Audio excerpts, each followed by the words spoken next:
Bismillahirrahmanirrahim. Assalamualaikum warahmatullahi wabarakatuh. Apa kabar sahabatku semua? Mudah-mudahan hari ini sahabat dalam keadaan sehat dan dalam lindungan Allah Subhanahu wa taala. Amin ya rabbal alamin. Kembali lagi dengan Hanastan Channel. Kali ini kami akan bercerita tentang kisah seorang penjual kipas dan wanita penggoda. Saya mempunyai seorang teman yang sangat soleh, yang takut kepada Allah. Ia tampan, berbudi luhur, dan hidup bersama istrinya dengan penuh kesederhanaan. Dan kelihatannya ia amat bahagia dan cukup tenteram. Ia bekerja membuat kipas dari bulu-bulu burung. Saya sering menziarahinya di samping mengharapkan doanya. Setiap kali saya datang ke rumahnya, saya selalu menemui bulu-bulu burung yang sangat langka, bertumpuk-tumpuk di sana sini. Saya sangat heran mengapa dia membiarkan barang-barangnya tidak teratur. Maka pada suatu ketika saya memberanikan diri untuk bertanya, "Wahai saudaraku, siapakah yang mencari bulu-bulu burung yang sangat langka ini? Sementara saya tidak pernah melihat Tuan pergi kemanapun." Temanku itu menjawab dengan tersenyum, "Allah Subhanahu wa taala telah menugaskan seorang malaikatnya untuk mengirimiku bulu-bulu burung ini setiap hari Jumat sebagai rezeki bagiku dan sekeluarga. Dari bulu-bulu inilah aku membuat kipas untuk aku jual kepada siapa yang memerlukannya. Inilah belas kasihan Allah kepadaku. Dan dari penjualan kipas itulah aku bisa membeli semua hajat dan keperluanku." "Oh, alangkah bahagianya saudara ini," kataku kepadanya. Kemudian pada suatu hari saya mencari saudaraku itu di tempat penjualannya, tetapi aku tidak menemuinya. Orang-orang di situ mengabarkan bahwa temanku itu tidak pernah datang lagi ke pasar sejak beberapa minggu ini. Lalu aku pun segera pergi ke rumahnya dan mengetuk pintu rumah itu. Kemudian istrinya bertanya, "Siapakah yang ada di luar itu?" "Saya, sahabat dari suamimu," jawabku. "Saya amat rindu kepadanya dan sudah mencarinya di pasar, namun tidak menemuinya. Apakah dia ada di rumah?"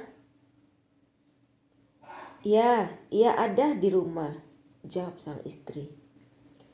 "Akan tetapi dia sedang sibuk beribadah dan berzikir kepada Allah Azza wa Jalla." Istrinya membukakan pintu dan mempersilahkanku masuk. Aku segera masuk ke dalam rumah dan bermohon kepada istrinya. Saya minta izin untuk melihatnya karena saya sangat merinduinya. Kemudian sang istri pun pergi masuk untuk mencari suaminya. Tak lama setelah itu dia kembali kepadaku dan berkata, "Marilah masuk." Saya pun masuk menuju ke arah yang ditunjuk oleh istrinya.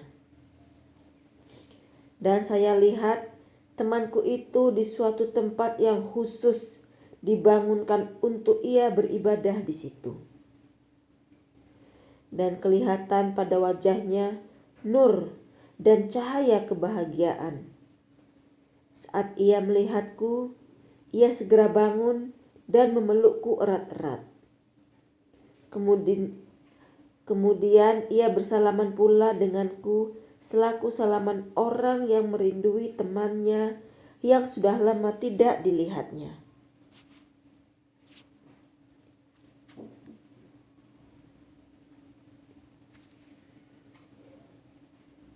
Lalu kami pun duduk berbicara lama sekali. Dan saat kami sedang asik berbicara, tiba-tiba dikeluarkan hidangan makanan serta minuman yang sangat lezat sekali. Sungguh lezat rasanya, yang selama ini saya belum pernah merasakan makanan atau minuman yang selezat itu. Entahlah dari mana temanku mendapatkan makanan dan minuman itu. Karena benda-benda itu tidak mungkin berasal dari dunia. Kalau tidak, tentulah berasal dari surga.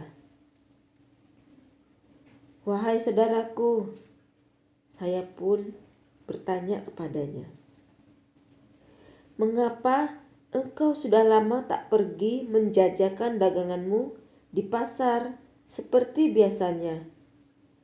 Apa sudah sulitkah sekarang? Bukan itu sebabnya, jawabnya pendek. Lalu apa? Ulangku bertanya lagi. Dia tersenyum lebar. Kemudian dia menjawab, saya baru saja mengalami suatu peristiwa yang aneh. Peristiwa aneh? Peristiwa apakah? Peristiwa apa yang kau maksudkan? Kemudian dia bercerita tentang peristiwa itu kepadaku. Pada suatu hari, saya pergi ke pasar untuk menjajakan kipas dari bulu-bulu burung itu. Tetapi tidak satu pun yang laku. Padahal di hari itu saya tidak memiliki sesuatu apapun untuk keperluan rumah tanggaku. Saya terus menjajakan kipas itu hingga ke sana dan kemari. Namun tidak seorang pun yang mau membelinya. Dan saya pun meneriakkan dagangan itu ke sebuah kampung tempat tinggal orang-orang kaya. Tiba-tiba kedengaran ada suara yang memanggilku. Saya mencari-cari sumber suara itu serta mendongak ke atas. Oh, rupa-rupanya di atas gedung yang tinggi itu saya lihat seorang wanita duduk sambil memandang kepadaku. Wanita itu menyuruh pelayannya untuk membawaku ke ruangan atas dengan alasan ingin melihat kipas-kipas dagangan itu. Saya pun ikut si pelayan itu mendaki beberapa tingkatan hingga sampailah saya di ruang yang paling atas sekali. Kemudian saya pun dibawa masuk ke dalam suatu ruangan. Alangkah indahnya ruangan itu. Ia dilengkapi perabotan yang indah dan sangat menakjubkan. Lantainya dilapisi oleh kain tebal yang empuk. Bau ruangan tersebut sangat harum sekali.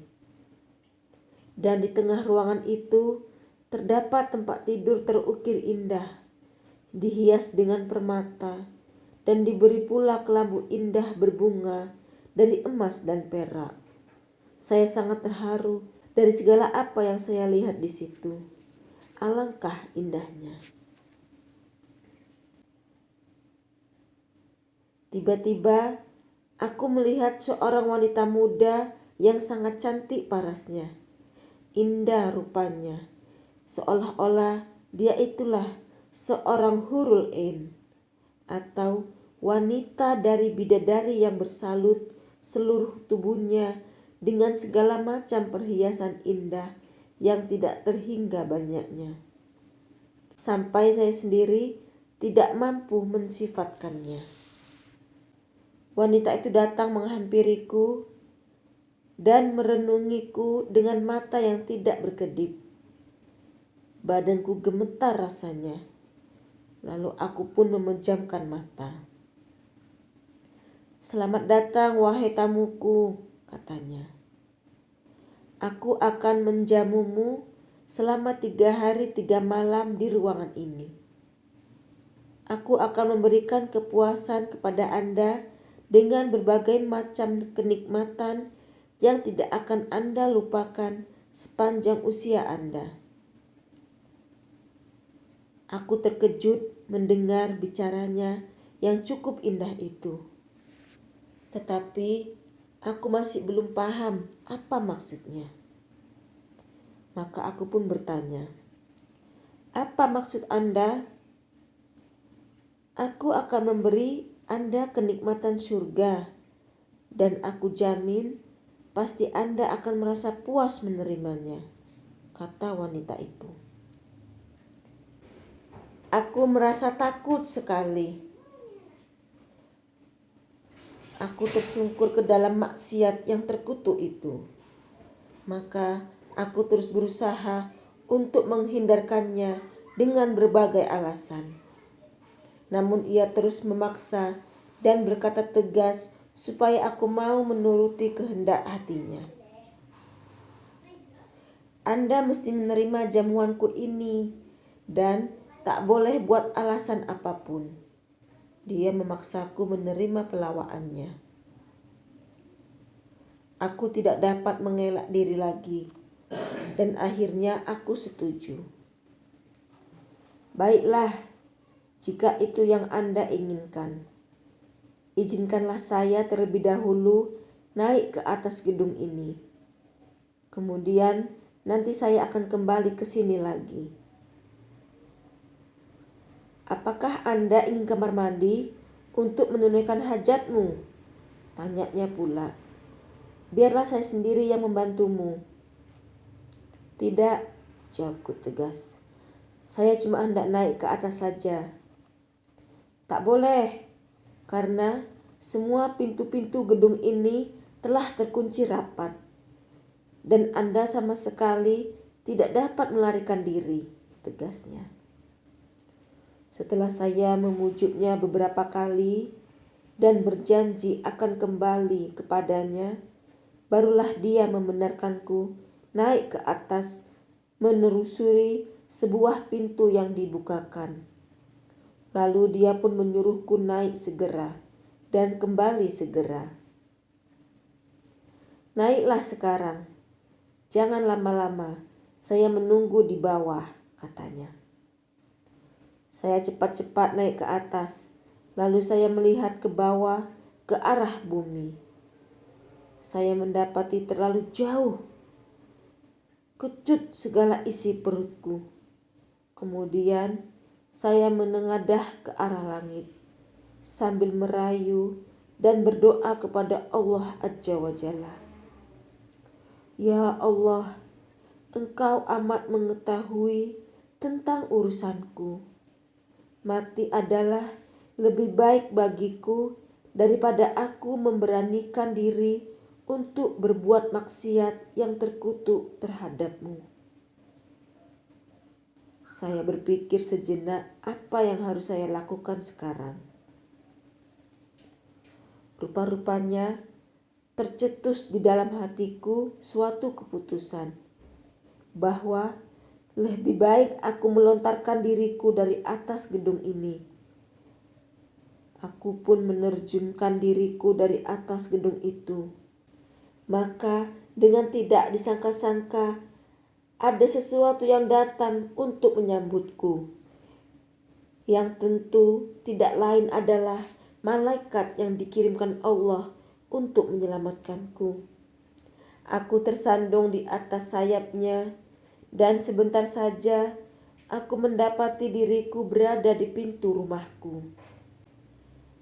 Aku memanjatkan puji dan syukur yang tidak terhingga kepada Allah Subhanahu wa Ta'ala atas pertolongannya kepadaku, serta menyelamatkanku dari maksiat yang terkutuk itu. Kemudian saya pun menceritakan hal itu kepada istriku. Dia sangat bersyukur kepada Allah. Dan dari saat itulah aku berjanji tidak akan pergi ke pasar lagi untuk selama-lamanya. Oh, alangkah bahagianya saudaraku ini. Aku menyatakan hatiku yang gembira kepadanya. Memang tepatlah firman Allah Subhanahu wa taala yang berbunyi, Bismillahirrahmanirrahim. Wa may yattaqillaha yaj'al lahu makhraja wa yarzuqhu min haitsu la yahtasib. Yang artinya, barang siapa benar-benar takut kepada Allah, maka akan dibukakan jalan kemudahan kepadanya, dan Allah akan memberinya rezeki dari jalan yang tidak terkirakan. Surat At-Tariq ayat 2 dan 3.